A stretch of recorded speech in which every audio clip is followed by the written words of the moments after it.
What's going on, everybody? It's your boy, Keith, also known as Launchpad 1412 in the Matic community. And this is the first episode of what this movie means to me. And basically, what this series is going to be, so to speak, I guess you can call it a series. Basically, it's going to be me talking about my history with the movie, what the movie means to me. Basically, it's kind of like a why this movie is in my collection because I collect movies specifically, movies and TV shows specifically to my liking. I don't necessarily do it. I don't do many blind buys. I do some every now and then. I'm not gonna say I don't do any, but it's rare that I do a blind buy. Like I said last time, my latest blind buy was John Wick 2 and 3. But now I've seen all four of them now. I'm going to get John Wick 4 eventually, somewhere down the road. But it's rare that I do blind buys. But this movie, and this is probably going to be more about back in the day movies, so to speak, as far as what it means to me. But I'm sure I'm going to be able to get to all my movies eventually, I guess, and TV shows. We'll see. But we got a long way to go, man. As long as YouTube is still running, I'll keep doing this series. But for the first episode, we're going to talk about Terminator 2.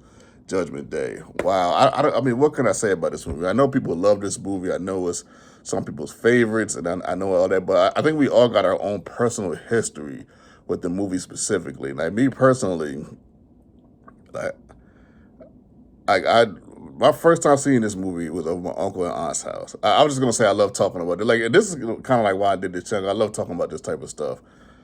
I seen it at my aunt and uncle's house. Now, this specific uncle that I'm talking about, he was an action guy. Like, he loved action. Like, that was his thing. Like, Arnold, Dolph Lundgren, Stallone, Van Damme, Wesley Snipes, Seagal. This was his range. And this is all he watched was just straight-up action films. Now, the funny thing of it is, he would never really like having kids in the room where he had his own little room where he would watch his movies. He didn't really like having kids in there. But I was the only kid that he would let in there because he knew I would go in there and I would be straight quiet. He know I wouldn't say nothing. He know I go in there, I just watch the movie. I'm not gonna be doing a whole bunch of ooh and ah and being and all with the action, even though I was on the inside, I just had to hold it all in. But he knew I wasn't gonna do all that, so he let me in. But he wouldn't let no other kids in. And all my uncle had to do was give you a look. He was a military uncle, man, so he give you a look, man, and he know you already know you ain't want no problem. You already know you had to get up out of that room. But he never gave me the look. Yeah, he always let me sit there and watch it. But I'll never forget how scary T-1000 was, how exciting the movie was, and just how phenomenal it felt. Like it was like these three things all encapsulated in one moment. And this specific moment was, I believe, it's the moment where they're coming out the hospital, and I believe they just got the mom, Sarah Connor, and they're running away from T-1000, and somehow he breaks like through a door or something like that. And then I just seen it like last week. I can't believe I don't remember this, but he's breaking out of it. He breaks through a door or something, and he's coming through. He's got the slashes on, and he's running. And that moment right there. Oh my goodness, man! Like this was like the first movie. I think this movie came out when I was like maybe 9 or 10, maybe a little bit younger. I don't know, but I seen this. I probably seen this way too early. I was like 9 or 10 when I watched it.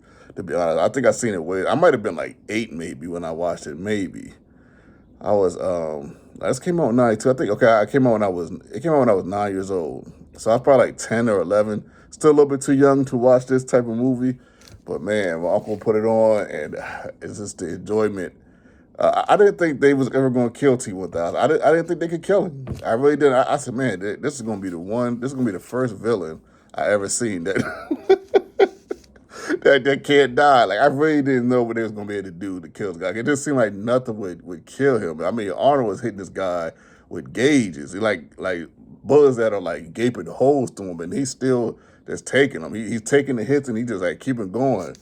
It was just this great film. But of course, when I got older, my appreciation for the film grew. Like it just the film feels like something totally different now. It's just I don't want to say a miracle, that might be stretching it too far, but it just feels much greater now. As far as watching it now, like I said, I just watched it last week, enjoyed it. Still enjoyed it just as much as I did when I was younger. But when I was a kid watching this movie, like that moment of me watching this movie. That moment with T-1000 is chasing them with the slashers in each hand. Just one of the greatest movie moments ever. Movies are supposed to make you feel something. Okay, if a movie doesn't make you feel something, it didn't do its job. And that movie had me feeling scared. I guess maybe a tad bit emotional, I guess, for a 10-year-old, because this is a mother and a son trying to get away from this guy, even though they do got the Terminator with them. But excited, phenomenal. It was just all a combination of these feelings all in one that this movie gave me.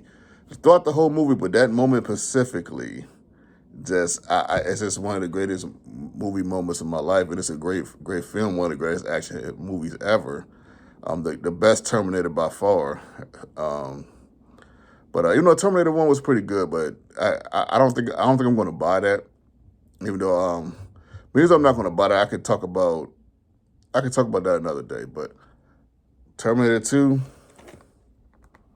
one of the greatest movies ever to me. I had to have this in the collection, and it's in 4K, which is immaculate. It was only $10, I believe. I believe it was only $10. We got the 4K and the Blu-ray, and the 4K looks really good on here. I gotta admit, the 4K looks good. I know people were saying that Terminator 2 4K didn't look good, but this one looks amazing. So maybe I got lucky. Your boy.